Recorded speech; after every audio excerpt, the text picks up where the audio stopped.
Hare Krishna. Welcome to Singam traveller.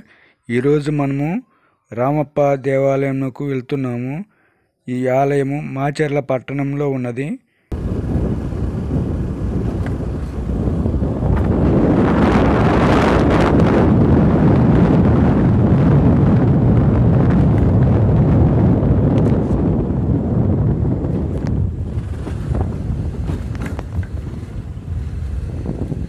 చూడండి, ఇదే రామప్ప దేవాలయం. పూర్వం పరశురాముల వారు ప్రతిష్ఠించిన శ్రీ చింతల రామేశ్వర స్వామి వారు ఇక్కడ ఉన్నారు. ఈ ఆలయం పల్నాడు జిల్లా మాచర్ల పట్టణంలో ఉన్నది. చుట్టూ పచ్చటి పొలముల మధ్య ఈ ఆలయం ఉన్నది. ఎత్తైన ధ్వజస్తంభం చూడండి, చుట్టూ పచ్చటి వాతావరణం, అలాగే ఎత్తైన ప్రహరీలు, విశాలమైన ఆలయ ప్రాంగణంతో చంద్రవంక నదీ తీరాన శ్రీ పరశురాముల వారు శ్రీ చింతల రామలింగేశ్వర స్వామి వారిని ప్రతిష్ఠించారు. ఇప్పుడు మనము ఆలయంలోకి వెళదాము. ఈ కనిపించేదే ముఖద్వారం. చూడండి, ముఖద్వారం ఎంట్రన్స్లోనే పెద్ద రావి చెట్టు ఉంటుంది. అలాగే శ్రీ విఘ్నేశ్వర స్వామి వారి చిన్న విగ్రహం కూడా ఉంటుంది. శ్రీ విఘ్నేశ్వర స్వామి వారిని దర్శించుకోండి. ఈ రావి చెట్టు నారాయణ స్వరూపంగా భావిస్తారు. చాలా పెద్ద రావి చెట్టు. అలాగే ఈ రావి చెట్టుకి ఆనుకొని ప్రక్కనే ఆలయంకు ఎదురుగా ధ్వజస్తంభం ఉంటుంది. అక్కడ శ్రీ వీరాంజనేయ స్వామి వారు ఉంటారు. చూడండి, శ్రీ వీరాంజనేయ స్వామి వారిని దర్శించుకోండి. స్వామివారు ఇక్కడ ద్వారపాలకుడుగా ఉన్నారు. పూర్వకాలంలో ఈ ఆలయాన్ని రాతితో నిర్మించారు. విశాలమైన ఆలయ ప్రాంగణంతో అద్భుతమైన శిల్పకళా నైపుణ్యంతో ఈ ఆలయాన్ని నిర్మించారు. ఇప్పుడు మనము శ్రీ చింతల రామలింగేశ్వర స్వామివారిని దర్శించుకోవడానికి వెళ్దాము. ఇక్కడ స్వామివారి ద్వారపాలకులు శృంగి భృంగి ఉన్నారు. వారిని దర్శించుకోండి. ఇప్పుడు ఆలయంలోకి ఎంటర్ అవుతున్నాము. చూడండి, స్వామివారిని దర్శించుకోండి. శ్రీ చింతల రామలింగేశ్వర స్వామివారిని. ప్రజల చింతలను బాపే స్వామి కాబట్టి ఇక్కడ చింతల రామలింగేశ్వర స్వామి అని, అలాగే పూర్వకాలంలో ఇక్కడ చింత చెట్లు ఎక్కువగా ఉండటం వలన చింతల రామలింగేశ్వర స్వామి అని ఇక్కడ ప్రతీతి.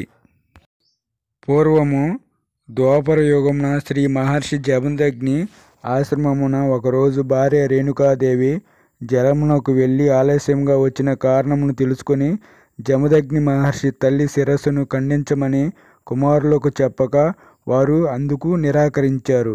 అప్పుడు సమిధులకు వెళ్ళిన పరశురాముని పిలిచి, తల్లి అలాగే నీ సోదరుల శిరస్సులను ఖండించమని కోరగా పరశురాముల వారు మారు మాట ఎదురు చెప్పకుండా తల్లి అలాగే సోదరుల శిరస్సులను ఖండించెను. అప్పుడు జమదగ్ని మహర్షి కుమారుని పితృవాక్య పరిపాలనకు మెచ్చుకొని నీకు ఏమి వరం కావాలో కోరుకోమని అడుగగా తల్లి అలాగే సోదరులను బ్రతికించమని కోరెను. అప్పుడు తల్లి, నాయన పరశురామ, మాతృహత్య పాతకమునకు భూమండలమున తీర్థయాత్రలు చేస్తూ 101 శివలింగములను ఉత్తర దిక్కుగా ప్రవహించు నదుల ప్రక్కన ప్రతిష్ఠ చేయుము అని చెప్పగా వాటిలో ఒకటి మాచర్లకు పర్లాంగు దూరంలో ఉన్న చంద్రవంక నదీ తీరాన శ్రీ గంగా పర్వతవర్ధని సమేత శ్రీ రామలింగేశ్వర స్వామివారిని ఇక్కడ ప్రతిష్ఠించారు. ఈ ఆలయాన్ని రామప్ప దేవాలయము అని అంటారు. ఇక్కడ స్వామివారిని శ్రీ చింతల రామలింగేశ్వర స్వామివారు అని కూడా పిలుస్తారు. ఇప్పుడు మనం పూర్వకాలంలో వేయించిన శాసనాన్ని చూద్దాము. చూడండి, ఆ శాసనాన్ని గుర్రం మీద మనిషి కూర్చొని ఒక ప్రక్కన గొండ్రగొడ్డలి మరొక చేతితో గొడుగు పట్టుకొని ఉన్నట్లుగా ఉన్నది. దాని మీద లిపి కూడా ఉన్నది. చూడండి, ఇప్పుడు మనము శ్రీ గంగామాత ఆలయాన్ని దర్శించుకుందాం. చూడండి, ఆ కనిపించే విగ్రహమే శ్రీ గంగామాత అమ్మవారి విగ్రహము. అమ్మవారిని దర్శించుకోండి. తర్వాత మనము శ్రీ పర్వతవర్ధని అమ్మవారి దగ్గరికి వెళ్దాము. ఇక్కడ పార్వతీ అమ్మవారిని శ్రీ పర్వతవర్ధని అని పిలుస్తారు. ఇప్పుడు మనము శ్రీ పర్వతవర్ధని అమ్మవారిని దర్శించుకుందాం. అమ్మవారి వాహనం సింహాన్ని చూడండి. అలాగే ఇప్పుడు మనం శ్రీ పర్వతవర్ధని అమ్మవారిని చూద్దాం. చూడండి, ఇక్కడ పార్వతీదేవి అమ్మవారిని శ్రీ పర్వతవర్ధని అని పిలుస్తారు. అమ్మలగాన్న అమ్మ జగన్మాతను దర్శించుకోండి. ఇక్కడ అమ్మవారిని కోరిన కోరికలు తీర్చే కొంగు బంగారంగా కొలుస్తారు. ఇదే శ్రీ చింతల రామలింగేశ్వర స్వామివారి ఆలయం. అలాగే ఈ ఆలయం గోడల మీద ద్వాదశ జ్యోతిర్లింగ స్తోత్రములు ఉన్నాయి. అలాగే ఎత్తైన శ్రీ పర్వతవర్ధని అమ్మవారు, అలాగే శ్రీ చింతల రామలింగేశ్వర స్వామివారి ఎత్తైన విగ్రహాలను చూడండి. ఇప్పుడు పూజారి గారి మాటలు ఆలయ విశేషాలు తెలుసుకుందాము. ఈ దేవాలయం పరశురాముల వారు ప్రతిష్ఠ చేసిన దేవాలయం. దీని పేరు చింతల రామలింగేశ్వర స్వామిని నామకరణం చేశారు. ఈ చింతలను బాపేవాడు అంటే మనసులో బాధలను తొలగించేవాడు కావున ఈయనకి చింతల రామలింగేశ్వర స్వామి అని నామకరణం జరిగింది. అంతకుముందు ఇంకో విధమైన కథాయుగం ఏంటంటే, ఈయన పరశురాముల వారు ఇక్కడ చిన్న చింత చెట్లన్నీ ఉంటే ఈ చింత చెట్లన్నీ కొట్టించేసి దేవాలయం ప్రతిష్ఠ చేద్దామని నిర్ణయం చేసుకుంటే, చింత చెట్లన్నీ స్వప్నంలో కనబడి మమ్మల్ని ఏం చేసావు, మేమేం చేసావు, నీకు మా పేర్లు మా చెట్లు నరికామని బాధపడుతుంటే మీ పేరు మీ ఊరికి పోకుండా చేస్తానని చెప్పి చింత చెట్టు పేరు కలిసి వస్తుంది. చింతల రామలింగేశ్వర నామకరణం చేశాడని ఒక వదంతి కూడా ఉన్నది.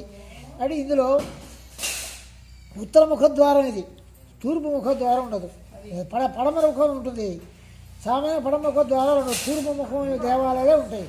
ఈ ఒక ప్రసవన ప్రతిష్ఠ చేసిన దేవాలయమే పడమర ముఖంగా ఉంటుంది. ఎదురుగా నీళ్లు 365 నీళ్లు పారుదలగా ఉంటుంది. చూశారు కదా ఫ్రెండ్స్, ఇదే శ్రీ చింతల శ్రీ రామలింగేశ్వర స్వామివారి ఆలయం. ప్రతి ఒక్కరూ తప్పకుండా దర్శించుకోండి. అలాగే మన ఛానల్ని సబ్స్క్రైబ్ చేసుకోండి.